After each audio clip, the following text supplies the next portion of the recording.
The Buffalo Bills fall to the New England Patriots 14 to 10 on Monday Night Football in what I consider to be just a total disgraceful performance, top to bottom. Maybe the one highlight for the Bills was Matt Hawk, the punter.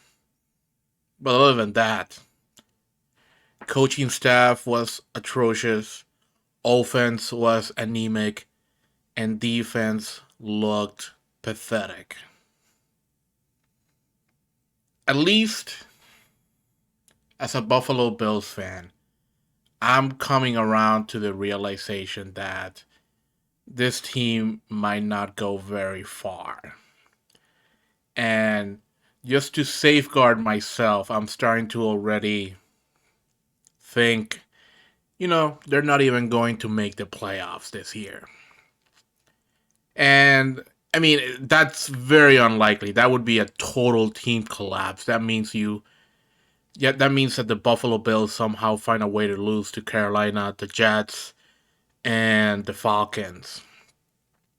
But the division might as well be gone at this point. The Patriots should own the AFC East. There's a lot of teams in the AFC that are vying for those wild card spots, and with 5 conference losses already, Bills are not going to be winning many tiebreakers um, with teams like the Bengals and who else is around that range? The Steelers, even the Ravens if they somehow lose grip of that division. And look out for the Browns and the Dolphins. Oh, the freaking Dolphins! I hate them. Uh, I've already made a couple of videos on this channel, just railing against the head coach of the Buffalo Bills, Sean McDermott, and I feel like this is going to be just another opportunity for me to rail against him, simply because he's shown me right time and time again this season as to why I don't fully put my trust in him. And that's why I'm starting with him. But, you know, I want to first acknowledge the good things that Sean McDermott always does well for the Bills. And that's he's created a great culture. And that cannot be understated. No matter how much football players get paid, if they hate where they work, they will not give, you know, their all. They won't put in the effort. We've seen talented players on other football teams, even the Bills at one point, get paid millions and millions of dollars and just play like they don't care. And here we are, regular James and Joes out here trying to make a living, thinking like, wait, why can't these millionaires put in the effort? Well, nobody likes to work for a jerk. Nobody likes to work for a bad company. You or I would not want to work for a bad company that treats its employees poorly. So, something that Sean McDermott has always done well is that he's built a good culture for the Buffalo Bills where everybody wants to play for him, play for the organization, and play for each other. However, sometimes I question Sean McDermott's football IQ. I mean, he seems to be so stuck in his ways. So I you know, he seems like intransigent. Like he will not deviate from what he believes should be the way the Bills should run. And the problem with that is there's a million ways that football teams can play football, and they can find ways around how you want to play. And if you're unable to adapt, then teams like the Patriots are going to take advantage of you. So play a different style of defense.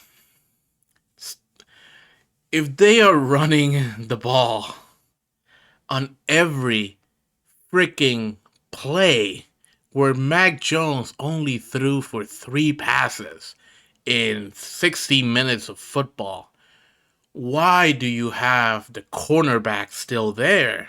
Why is Levi Wallace and Dane Jackson still there? They're not gonna be much help in the run in run defense. And I get it. You you have to account for the wide receivers, but come on, wasn't the first half enough of a tell that the Patriots were not going to throw the football? In that first half, Mac Jones threw one pass, and it was a awful pass. The only reason it got caught was because Jonathan Smith made a great play and jumped to get that awful pass. My goodness. But no, Sean McDermott wants to stay in his nickel defense, keep the cornerbacks in. We're not gonna be much help in that in stuffing the run. And man, as much as you wanted to revamp that defensive line, sure it's not looking like it's helping much. I don't. If I wanted to be awful to myself, I would look up how much the Bills are paying Vernon Butler and Mario Addison and compare their contracts to Matthew Judon's contract. Oh God, I don't want to look that up, but if either of those guys make anywhere near what Matthew Judon got from the Patriots, it's going to be aggravating. All right. Oh, and one last thing on Sean McDermott. I just think he's a younger Mike Zimmer at this point. Good coach, not great. He'll make some noise in the playoffs, but he's not really taking you that far. That's just my thought on him, and I hope and I root for him, and I hope he proves me wrong. But so far, what can I say? The one great year in his tenure with the Bills was the year that the offense exploded and his defense was awful. So what does that say about him? Whatever.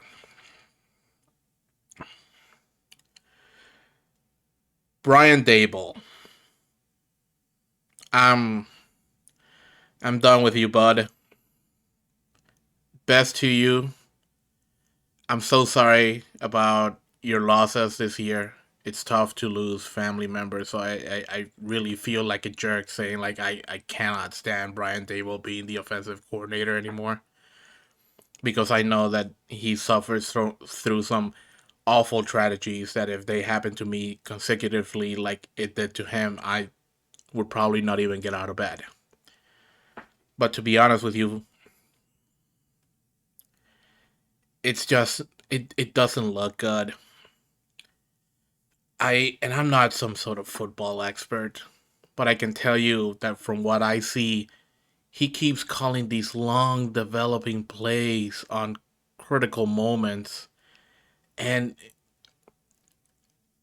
I don't know why the Buffalo Bills, as explosive as they can be on offense, man, they cannot get barely any yak. Your best yak receiver is the tight end, Dawson Knox, and that's infuriating. Stephon Diggs is the best route runner in the NFL, and somehow he can't get much yak.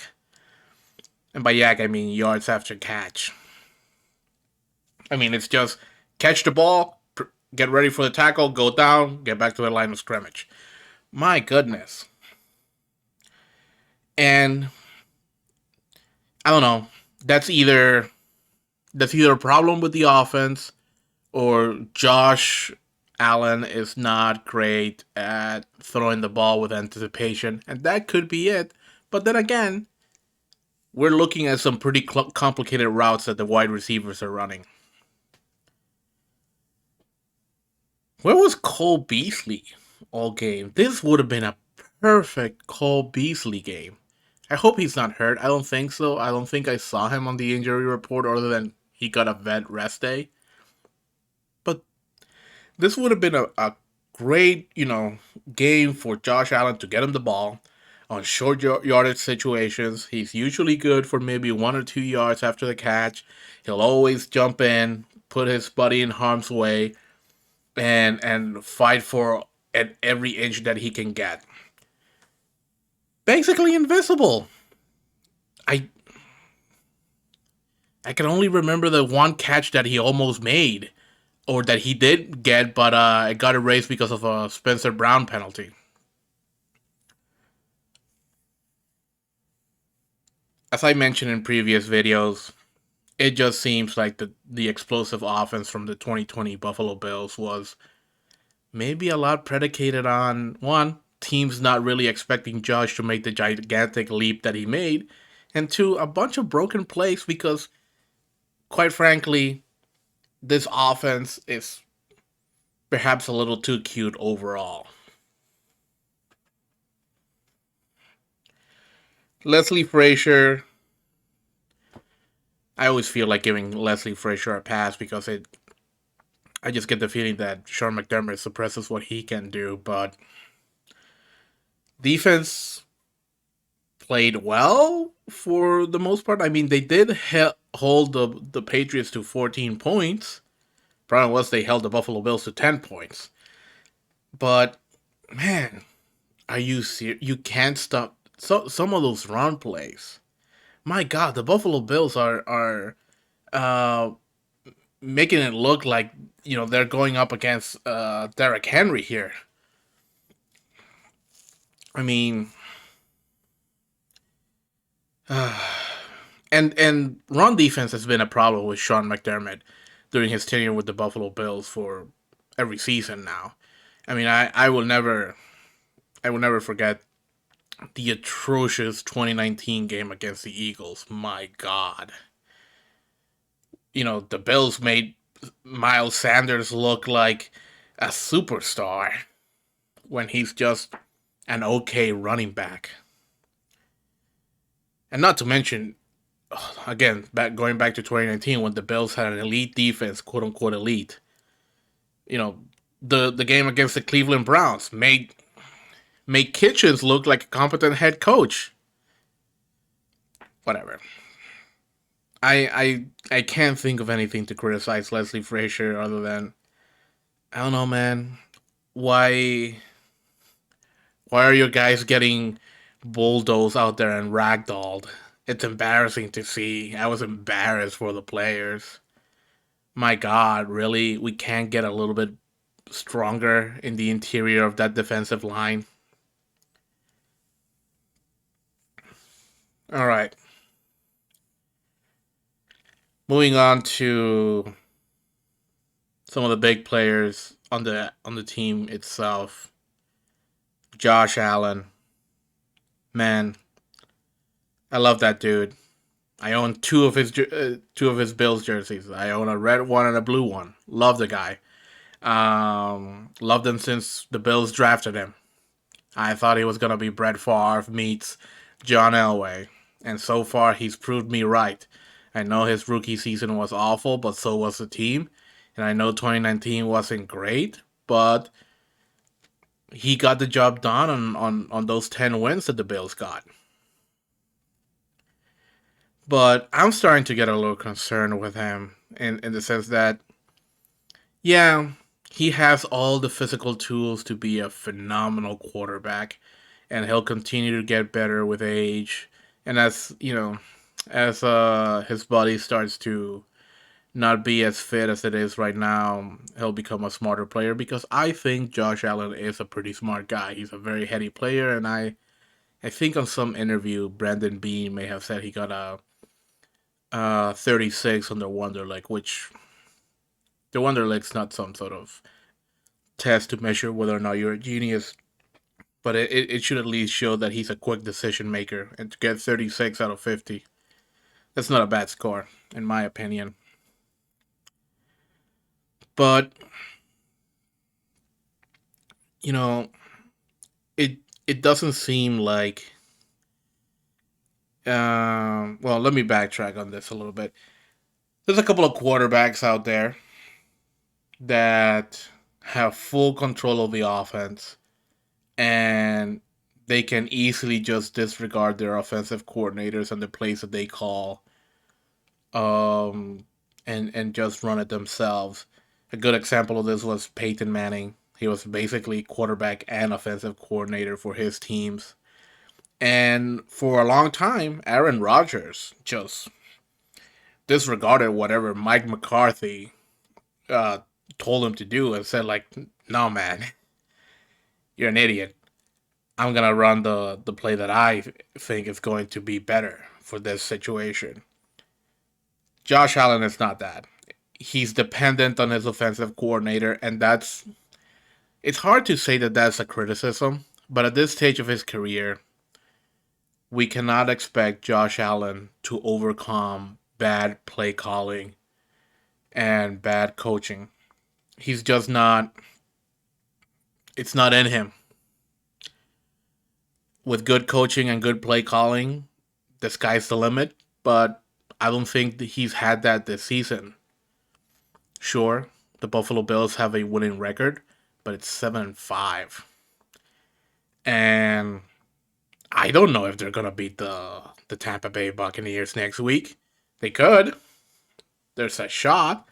I mean, the Washington football team beat the Buccaneers not too long ago. They don't exactly have a great secondary. So hopefully Josh can throw for like 400 yards and score 50 points. And my God, wouldn't it be great for the Bills to get a win over Brady? Probably the last time we'll see him. It'd be great that the last game that he plays against the Bills is a win. Oh, fun fact. Uh, Bills got the draft pick to pick Josh Allen from Tampa Bay. We'll see if that gets mentioned at all. Probably they won't because it's not like Tampa Bay regrets that move at this juncture. They got a Super Bowl out of Brady.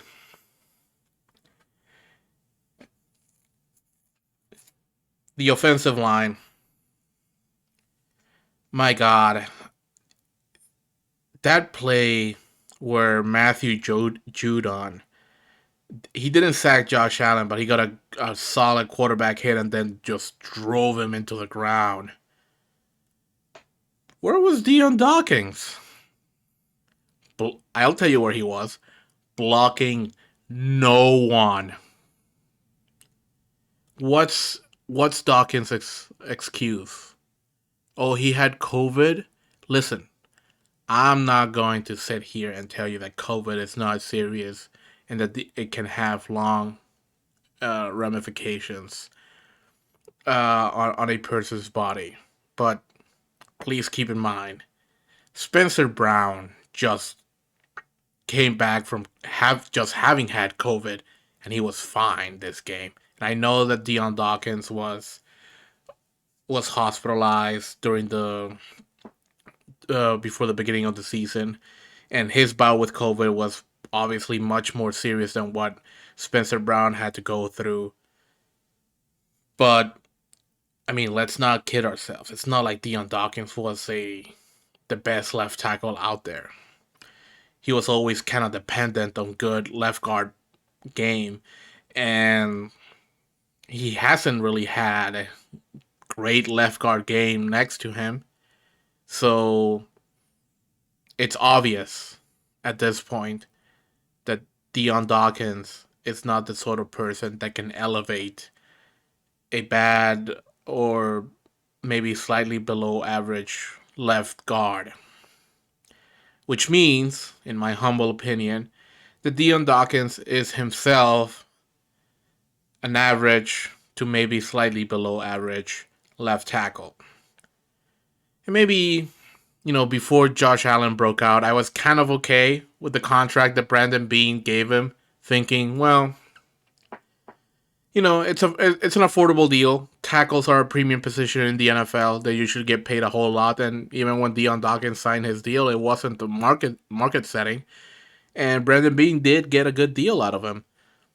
But it, now that Josh Allen has broken out as a legitimate superstar in the NFL, and it has been the one good quarterback for the Bills since Jim Kelly, arguably Drew Bledsoe, but I'm not gonna count Drew Bledsoe. It just doesn't feel like average to slightly below average left tackle play is anywhere near acceptable when you have the $250,000 quarterback to protect. So I think Dawkins needs to move to left guard after this season, and we need to get a left tackle. Either move Spencer Brown to left tackle. He's playing great. His athleticism is phenomenal, and how fast he's come into as a third round pick, a third round project, and he's playing as well as he is. He's kicked Darrell Williams into right guard. You know, I think what Dawkins is giving you is not good tackle play. He's giving the Bills, you know, he's become a liability in the last couple of games, and overall he hasn't had a great season. And it's not like he's gonna get any better. I just don't think he's at a point where there's any ceiling left to his game. I think we've probably seen the best of him, and the best of him was probably in his rookie year when he had Richie Incognito playing next to him. Morse, man, I want to like Morse, but he just gets blown up so many times. Smart player, probably should move on from him. Probably should have drafted Creed Humphrey in the second round, but instead we went with Boogie Basham. Great player, but hate to see a second round pick like that just not get any use throughout this season. Get a couple of actives here and there. Butker, whatever. And Darrell Williams, man, how do you lose your job to Spencer Brown, dude? And you're playing right guard now. What happened to the dude from last year? It's not great. And, you know, last year, it's not like this was a great offensive line anyway. They could pass protect decently. They gave Josh some good, some decent time for those, again, long developing plays from Brian Dable. And if they didn't, Josh could usually roll to his right and throw a bomb 80 yards down the field to the left side, and somehow somebody would catch it. But the issue last year was that the offensive line couldn't, you know, help in the run game at all. Now they can't do either consistently. Josh had a lot of pressure in his face all game long. And listen, the score was 14-10 against the Patriots on Monday Night Football. Guess what? That score should have been 14-3. For whatever reason, the New England Patriots decided to, put N'Keal Harry out there. What was it? I think he was fielding a punt, and I'm pretty sure it's always Gunnar Olszewski for the Patriots who fields punts and kicks. But for whatever reason, they put in N'Keal Harry in there, who, the ball bounces off his helmet and they get a lucky break, and Sir Neal catches the ball before any of the Patriots player can make a move on it. If that freak play doesn't happen, guess what? Bills never score a touchdown because they were allergic in the red zone to the end zone this game. They wanted nothing to do with the with scoring touchdowns. And yeah, there were some key drops. If Stefan Diggs maybe catches that ball that hit him on the bomb, maybe it's a different game. If Dawson Knox catches some of those balls that are thrown to him, if the refs see that there was pass interference on Dawson Knox on that ball that he dropped in the end zone, different game. But too many mistakes. I I don't know what's going on here. And a lot of a lot of those throws, like for example the what should have been a Dawson Knox touchdown pass, that was on a broken play where the Bills offensive line gave no time to Josh Allen. He slips on the turf, has to get up and try to make some magic happen. And guess what? Going up against the evil empire here, they got magic of their own, evil magic. As for the defense, well, I think I made the joke tonight that hey, all those concerns about Tre'Davious White, they were probably uh, a little overreactiony because the cornerbacks were great this game. They held those receivers to barely any catches. Mac Jones only had 19 passing yards. Good job, Levi Wallace. Good job, Dane Jackson. In all seriousness, defense just got clowned. My God, they how many? Sure, you hate to see it. You hate to see a team come to your stadium and just rush for all those yards and make it look like you can't do anything about it to stop it. And the Bills couldn't. How could they? They have a couple of skinny cornerbacks always on the field trying to tackle what? You know, how big is Harris? Harris is huge, but I know Stevenson is a linebacker, basically a linebacker playing running back. My God. Bill Belichick went to Orchard Park and in front of all those Bills fans, he decided, I'm going to win and I'm not going to throw any passes this game. We're just going to run it down their throat and we're going to play good defense. And we're just, they're just going to clown Sean McDermott. How embarrassing for the Bills coaching staff and the Buffalo Bills franchise. And who knows? Maybe the game at Gillette Stadium will be different. Maybe the Bills can get one up on them. But I'm not expecting it. Not after this. It's so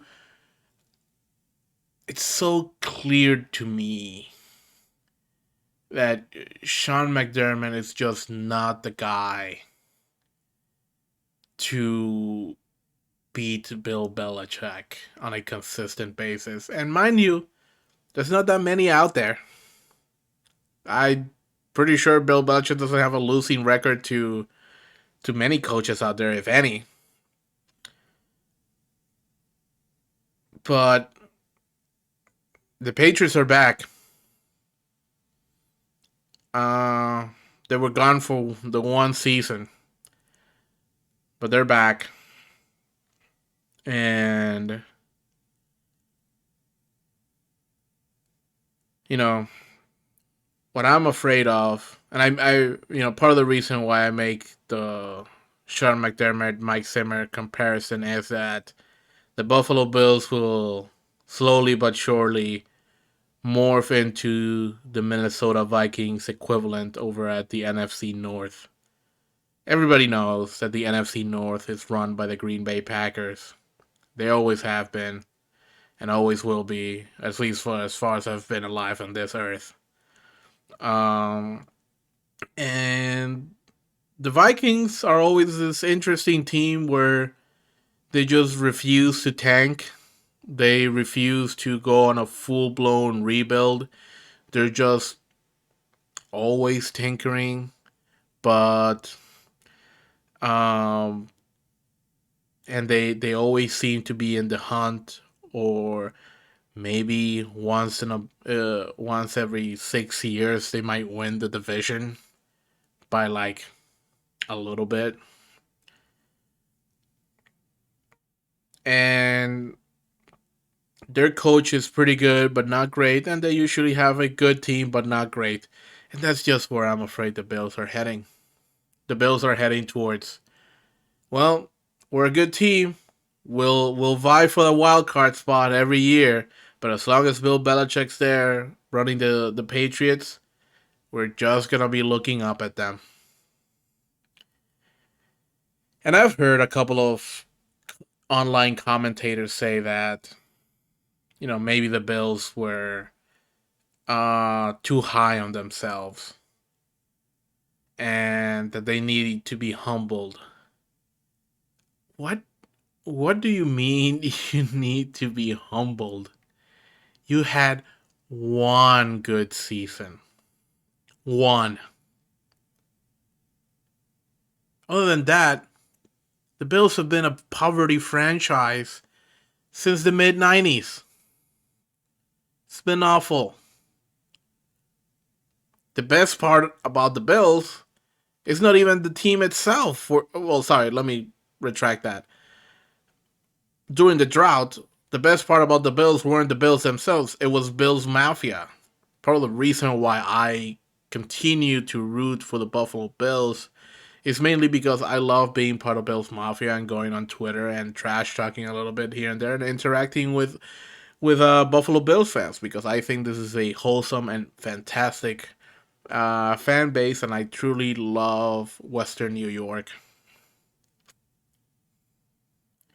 And I just wish that some of that love that is poured into this team would maybe turn into some good football here and there. And, it's not like the Bills are a poverty franchise again. I mean, they still have a good shot to make the playoffs, but I just don't think that they're going to make any noise when they get to the playoffs. If they're lucky, the Ravens win the division and the Bills get to play them on the wild card spot and then just get bounced on the divisional round. That's probably as best as I see it. And the part of me that's been watching this team just lose for almost my entire adult life makes me part of me makes me think, like, you know what, just embrace the tank, put Josh Allen out. He'll save don't risk injury, play Trubisky, get a better draft pick, get a cornerback, uh, sign a good edge rusher, sign a good nose tackle, draft a good nose tackle. Who's that? Who's that rookie nose tackle that the Lions drafted this past year? Ali McNeil from North Carolina. My God, I know that the Lions are a bit of a joke, but he's playing great, and we really need somebody behind Star Lotulelei and somebody to take over Star Lotulelei after he leaves, because I'm sick and tired of this defense being so reliant on him. I mean, you don't see the Buccaneers defense suddenly becoming awful when Vita Vea goes out. What to look for moving forward? Well, the Bills play the Buccaneers next week. And Uh, I don't even know if they're gonna win that one. After the game on Monday Night Football, I wasn't even angry anymore. I was just on Twitter seeing the reaction. And there was this one writer from the Buffalo News, awful publication by the way. Don't even remember his name. I don't even follow him, but for whatever reason, he appeared on my timeline. Not as somebody that I knew retweeted him or liked him, but he just showed up.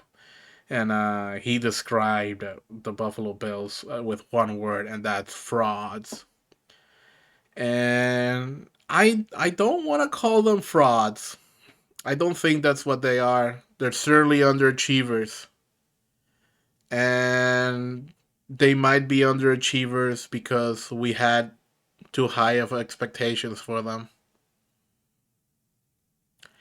And that's what I recommend that all Bills fans listening to the sound of my voice do, and that's lower your expectations